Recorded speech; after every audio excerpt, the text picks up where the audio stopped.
Uh, Hello, everyone, and welcome to this chat. In this video, I'm with my sister, Mariam. I'll let her introduce herself. So this video is part of Black History Month, where the theme for this year, Black History Month 2023, is saluting our sisters. In this video, we are saluting ourselves. We are saluting asylum women everywhere. So welcome, my sister Mariam. Can you please introduce yourself and your work?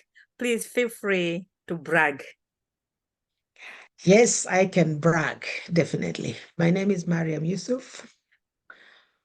I belong to many organizations, but my main one is Women Asylum Seekers Together, based in Manchester. And I call that my main because I like to work with women mostly. But I work with men as well. I'm not biased. So that is my brief introduction. Maybe through the conversation, I might talk a bit more.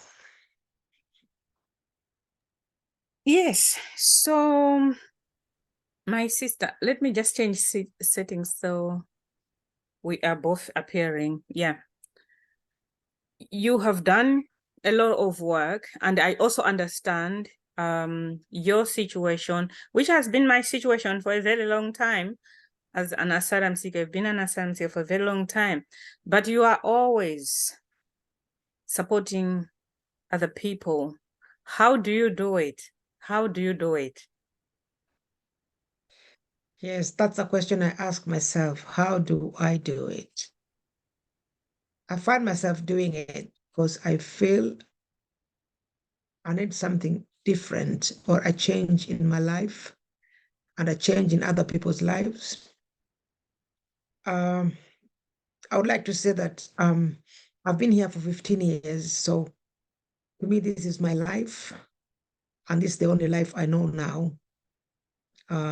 Seeking sanctuary and fighting for women's rights in the UK.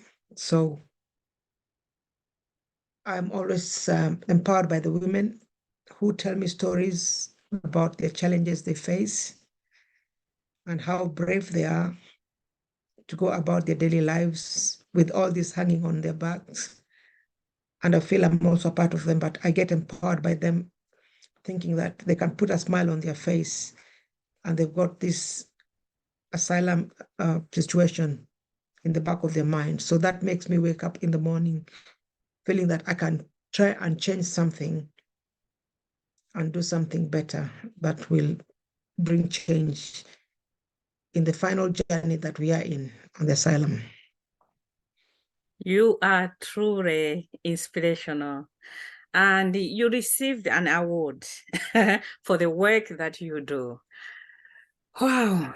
I could not think of anyone else to get an award. So please tell us a little bit more about the award that you received, please.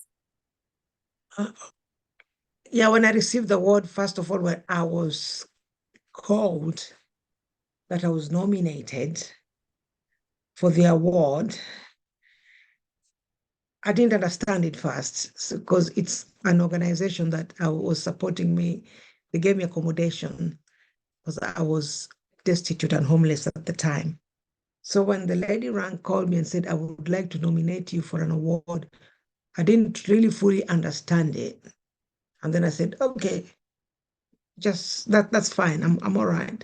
Because I was taking any opportunity that comes my way. So if I was asked to do anything, I would just say yes, not even knowing what it was. So then after that, I received a call that I've been nominated, shortlisted rather, for the few. Then I had to go to London for an interview. Even that time, I didn't understand. But when I went to the panel, they just asked me the work I do. So for me, I thought I am trying to raise awareness on the challenges. So that is what I was doing daily. So I was trying to raise awareness on the challenges of women. And I spoke passionately about my organization and passionately on what I do, going to speak with children in schools just to find out what they know about seeking asylum, because we felt that it's important that the children in this country also know, because children of the asylum seeking people go to school. So I was just telling them what I've done. We've gone to speak to the faith groups, and I joined, we had a choir that we used to go sing. So to me, it was the work I do on a daily basis, not knowing I was being interviewed in the panel. And then finally, I got another call later that, oh, I've been listed as the winner of the award. It didn't sink in still. I felt, okay, this is an award I'm going to get. Maybe I've done something good. I'm not sure. So when they brought somebody, they told me that somebody's coming to record me and record the people I work with. That's when I started feeling, actually, something good here is happening. I'm becoming kind of a celebrity in style. And I felt very good, because that's the recognition I wasn't expecting. So I was at the center of attraction within the people, and in my organization, I felt honored. So when I did the video, and then now we went down into the presentation, when we went down, and the good thing of it all, that when I was going to receive my award, I carried along the choir, the worst choir with me. They came to witness, because I said they are behind what I'm doing, and they're the reason why I am very confident today, because I get the backing. We empower ourselves in our organization. So we went down with the choir, and that was the moment. And from then on, I felt very good that someone somewhere recognized, and people have recognized what I do. And I'm not talking to a wall, I'm talking to people who really understand, and they want to help me create a change. That's really amazing. It just shows us in several ways that you have been resisting in your community. You talk about a choir within your women. You talk about speaking to faith groups, speaking to schools. It's all really good work. I wondered, Mariam, if you have any advice for other asylum seeking women, because we know when you're an asylum seeker, all we want is to hide because of the shame, because of the negativity that is in the media, because of all sorts of things. People have made us to believe that seeking asylum is bad, of the stigma is just too high. But yourself, you put yourself out there in the open. I'm an asylum seeker, I'm Mariam. Nothing about you is fake. What can you advise other asylum women and men, because you say you work with both men and women,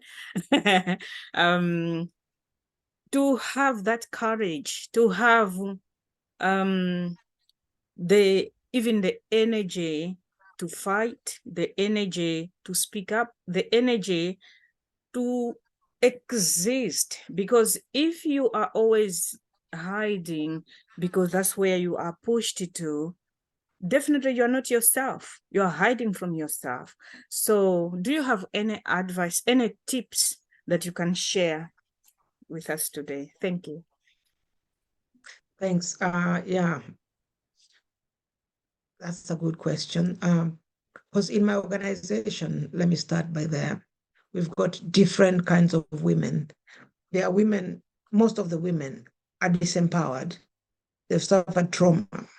So in my organization is a healing place, and women heal in different stages.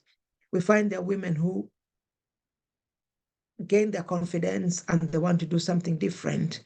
They want to join in the campaign, and some of them don't want to engage with the public. They would rather do something in the background and join the choir and just sing in the choir. And also some women don't want to go speak out when we are invited to go and speak out. So I always observe very keenly on what kind of women who are engaged, want to engage in different aspects. So sometimes I advise them, I'll just tell, because it's not fair to tell a woman who doesn't have confidence and is not ready to speak in public, that there's a campaign to go, obviously they will not go. But you tap into the interest of the woman. If the woman feels that maybe she's joining a sewing class and it is in the sewing that she's going to share her story comfortably, that's the time you can get to speak to a woman, maybe when she wants to tell you the challenges or what she's going through because she's in a comfortable zone. So I would advise women that if you feel comfortable to do something, don't hide. Do something that you feel you want to do, and not be forced to go do something, because sometimes you force somebody, you're just taking them back to where they were, square one.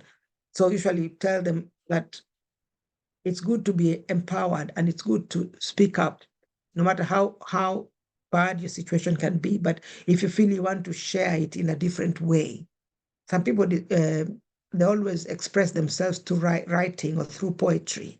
So we always make sure that whichever comfortable situation or way that they want to express themselves, that's how we encourage the women to do that. And so far we found that is working, because the women come out and say, oh, I think I feel better when I'm doing this. And over the period, we find that they gain confidence that now they're ready to say, oh, actually, I can speak out, can go out. So with that way, we make sure that, everything is fine and every woman is comfortable. Amazing, amazing. You are truly showing the characters of good leaders, listening, empathy, giving a choice to people. And that's really, really important.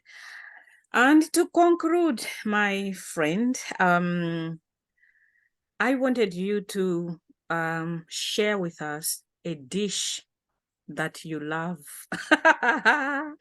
So yeah, like me, myself, I'm from Malawi. We come from the lake. When we were growing up, we used to eat the fish at breakfast, before go to school, fish at lunch, fish at dinner. So it will just, the difference will just be the way the fish has been cooked. Maybe in the morning it's roast fish, then lunch will be boiled fish, in the evening will be a different, different recipe and all. But yeah, because I grew up along the lake, so I still love fish. Of course, with a sima, some people call it saja if you're from Zimbabwe, and maybe in your language, Kiswahili, ugali. Ugali, yes. Yeah, but my main thing is fish. So yeah, I just want to hear a dish that you love to cook and eat. It's funny that, well, I grew up, I was born in Somalia, I grew up in Kenya. The main dish we had was rice, which we cook it differently, but the pilau rice was the main way. You cook rice with spices and you can put a little bit meat, but fish as well, as you say, because we also come from this, I lived near the sea. We used to eat fish because we used to dry fish, cook fresh fish. So I wouldn't really say, but rice is what I can't do without. So whenever I see the rice, I will eat it.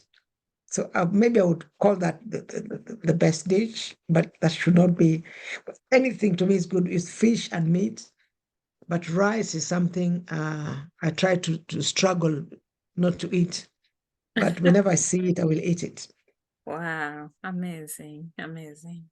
No, thank you so much. And thanks for making the time. Yeah, that's it from me. So I'll just say thank you so much for coming.